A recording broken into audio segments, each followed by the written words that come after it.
I live once more.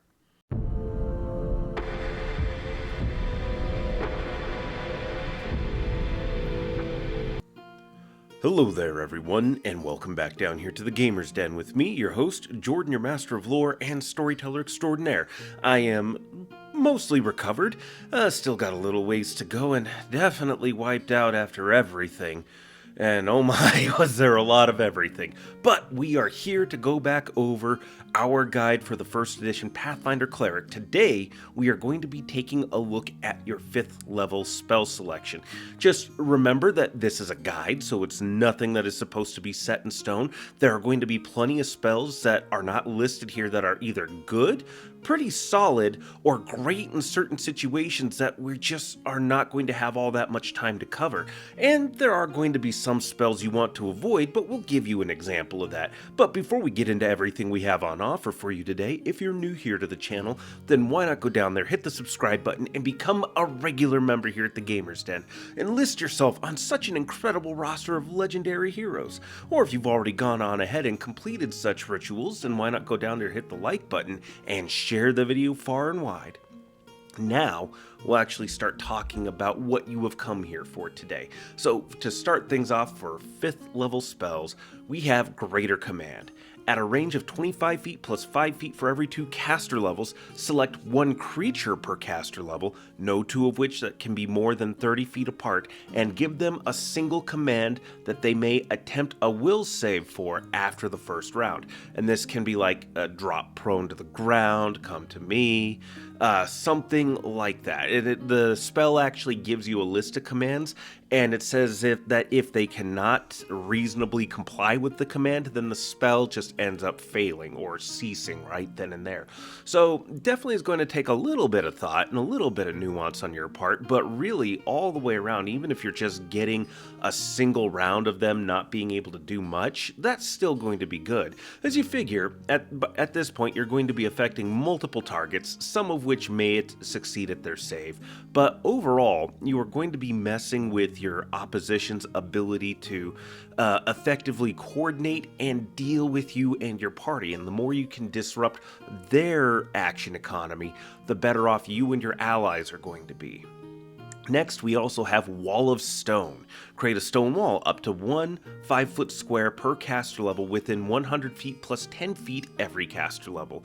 The wall is 1 inch thick for every 4 caster levels you possess. You can use this to make walls, bridges, crude defenses. This is going to help you throw up some great battlefield control, give certain allies cover that need it, be able to bridge different chasms or gaps, and just all the way around really help deal with a lot of different situations. You can use this to block off traps or circumnavigate other potential threats that could otherwise really threaten you and the rest of your party. This spell is really one of those that's only limited by your creativity overall.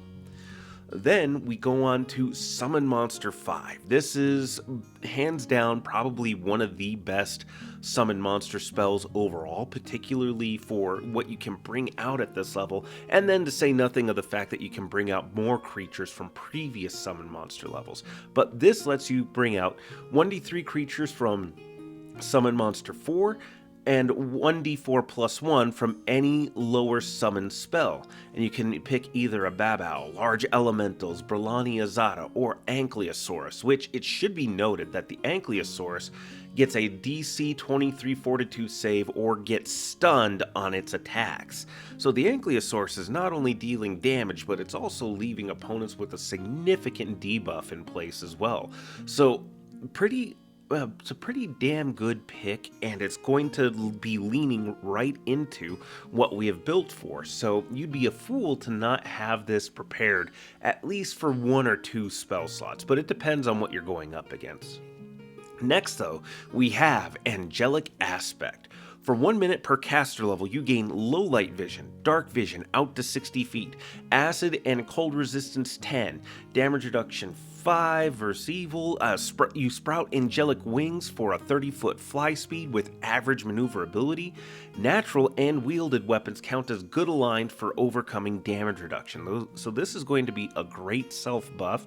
And really, if you're playing any particular species that doesn't have an innate dark vision, such as human, for example, then that dark vision is going to be worth it almost on its own. Maybe not for a 5th level spell slot, but the fact that you're getting that and then a whole suite of other bonuses and abilities that are going to make you more durable, more capable, more maneuverable, you are going to be able to just absolutely dominate in a lot of fights. And then combining this with several other buffing spells that you could be layering on yourself, and you're going to be just a god on the battlefield.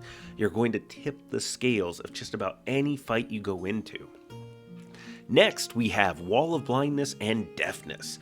Create a translucent wall 20 feet long per caster level, or a ring with a radius of 5 feet for every 2 caster levels. Any creature passing through must make a fortitude save or be permanently blinded or deafened. More often than not, blinded is going to be what you want to go with, but sometimes deafened is going to work out fine. The nice thing is that because it's a translucent wall, you're not really blocking line of sight, so that can be an issue for attacks coming in, but it's beneficial to your allies sending attacks out against targets, especially since you can set up a nice little defensive ring around yourself and your allies, especially if you're being swarmed hard by creatures that are vulnerable to this.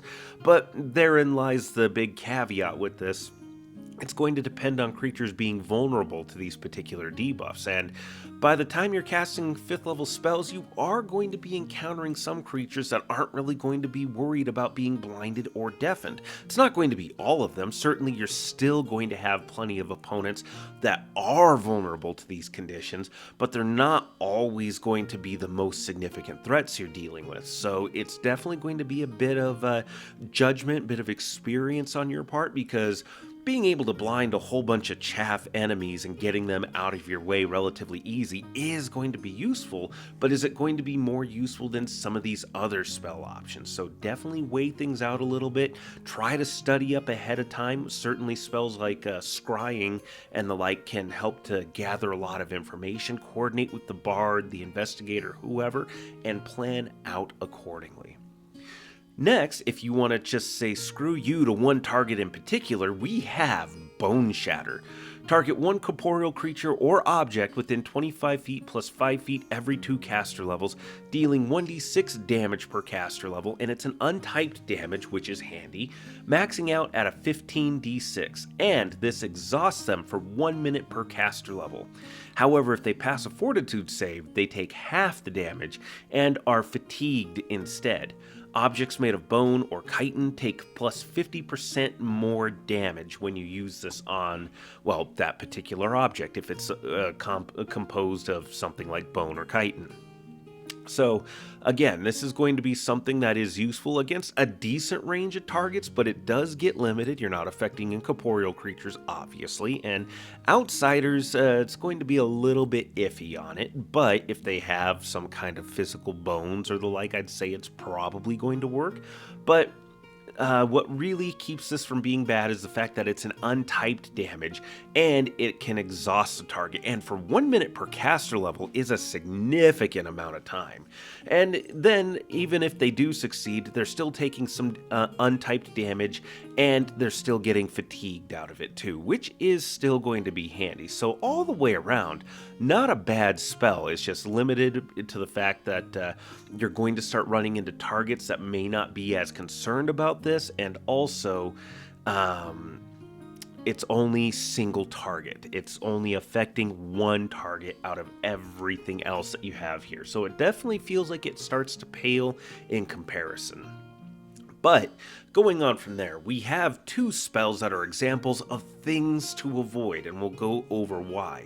First is Charnel House. It's a 10-minute casting time for a spell that lasts 10 minutes per caster level, creating an illusion of gore that sickens targets that fail their save and acts as the grease spell. So a 5th level spell slot for grease and what amounts to a minor illusion that can sicken targets. And it's a 10-minute casting time, so it's nothing you're using in a fight. You're using this as a setup to mess with targets coming in. I mean, I can imagine some situations where this spell could actually be kind of fun, but in terms of its raw mechanics, I just don't see a lot of situations where you are going to have this prepared ahead of time, unless you're going to be doing something to make this permanent as part of a layer of defense. And even then, you've got the grease spell, you've got other access to other illusion spells that you could throw down all the way around. Charnel House is just really bad. Almost as bad as Toast of Freedom. Target one creature within 25 feet plus 5 feet every 2 caster levels. They teleport up to 15 feet from their original location to a space in your line of sight, escaping grapples, mundane and magical restraints with a caster level check. It's a 5th level spell slot to do essentially what Liberating Command could do, or Freedom of Movement. I mean, this is just off. Also, you have to be toasting the target, too. You have to raise like a mug of ale or a glass of wine or something like that in order for this to take effect. It's right there in the spell description. And the Liberating Command is a 1st level spell. You're burning a 5th level spell slot to just do a slightly different version of a 1st level spell. This is incredibly bad. This is terrible. I was going to say even Bloat Bomb was better than this, but I don't know about that, because as was pointed out by a comment, I house ruled a bunch of it just to get a save or suck, and it's still not all that fantastic to begin with. Better, sure, but that's a low bar to clear. So, these are just 2 examples, though, of spells to avoid. There's going to be a lot of situations like, I'm still not the biggest fan of cure spells, but there are situations where that does come up handy. You just don't have to have them prepared in your daily spell slots, since you can spontaneously cast them by burning up a prepared spell slot. So, all the way around, you've got a lot of interesting spell choices. There's certainly going to be many incredible things that you can throw out there for you and your allies, and there are going to be a lot of spells that are going to be situationally useful. So depending on the campaign setting, maybe those spells bump up a couple of notches in terms of their usefulness. So definitely don't be afraid to go out there, look around at other spells, check in the comments section here too, because we have all kinds of people that do make their way through here every now and then, making recommendations that are just absolutely fantastic. And also, while I bill myself as a master of lore and storyteller extraordinaire, I'm doing a lot of leaning into that storytelling aspect of things, because that's where I really excel. Because these going over all these different classes and playing around with these different builds, I'm learning quite a lot too, if I'm being completely honest. So I'm refreshing a lot of rules knowledge. There's plenty of books that I just haven't had, and it's not always easy to go digging through the system reference document online and just seeing what's there. Not like I used to once upon a time, so I'm learning a lot of new and interesting things, and this is how you grow and maintain yourself as a storyteller extraordinaire and a master of lore, and that's by learning, debating, discussing, and picking other people's brains. So I hope you have a wonderful time doing all of that. I hope you've enjoyed something so far, but this is where we're going to wrap things up. Thank you all so very much for your time. Thank you for joining us today. I'm glad to be back and doing this, although, man, I'm probably going to have to take a few puffs off of the inhaler. Oh boy. Words. What are they? And do they disprove the existence of a loving God? Anyways, thank you all so very much for your time. You all have yourselves a good night, and good gaming to you all. And just do your best to be kind out there. Thank you, folks. Have a good night.